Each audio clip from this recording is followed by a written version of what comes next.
Okay, so now we've identified all of these GPU devices. We can now go and create GPU pools, and you see that here under the menu item Accelerator Pools.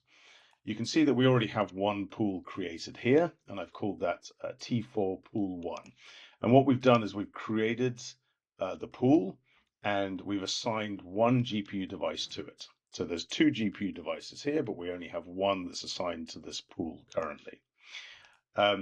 This pool we've identified the GPU type here, which is T4, and we've set various properties also about that pool. So in particular, the sharing ratio here, which determines how many times we can oversell that GPU pool. When we want to add a pool, it's a very simple process. We click on the Add Pools button here. Again, you've selected your region. Within that region, we're going to give the pool a name, and within that region, we've identified all of the cards that are available that are not currently assigned to other existing pools. So we can see that there's one T4 card available. So I will select that, and now we can set various properties about the scheduler and how we want that scheduler to work. So first of all, the sharing ratio determines how many times we're going to oversell that GPU resource. So we've got one card here, but if we set the sharing ratio to 2, for example, that means that we could subscribe 2 teams, and each of those teams will get a virtual GPU that is mapped to that single card that we've provided.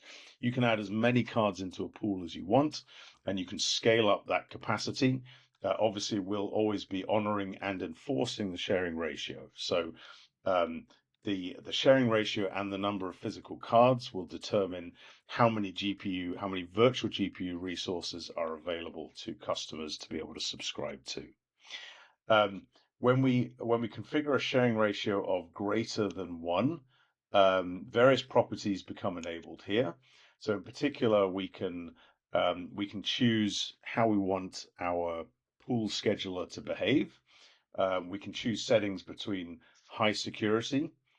This is where full memory zeroing and full isolation between tenants is enforced, all the way through to the kind of highest performance, where we can actually have a spatial scheduler deployed that allows us to schedule users in parallel at the same time on the same GPU.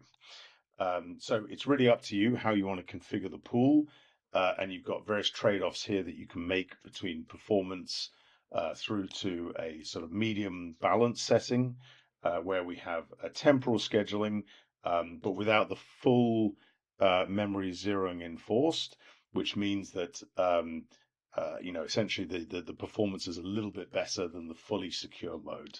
And then, of course, you have the fully secure mode here. And each pool can be configured independently. So you can have different pools with different settings, depending on how you want to present those to your users and how you want to be able to price those resources to the users. And then finally, you can also choose the time quantum value. So this determines for long-running tasks that are going to be continuously executing. It determines what is the maximum execution time at any cycle that any task will actually be executing.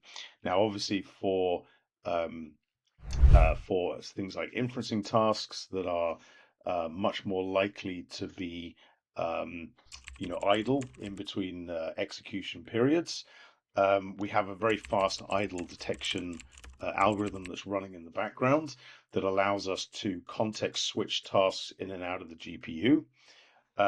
We also have a credit-based scheduling scheme that allows users that are not consuming their full TQ allocation to be able to preempt and execute whenever they need to, as long as they've been building up credit relative to the other users of the GPU. So the credit scheduler is an extremely fair way of providing access to the shared GPU resource and ensuring that users that are not consuming their full TQ allocation get rewarded for that case, and it ensures that, particularly for inferencing tasks, that they're able to access the lowest latency possible for actually executing those tasks.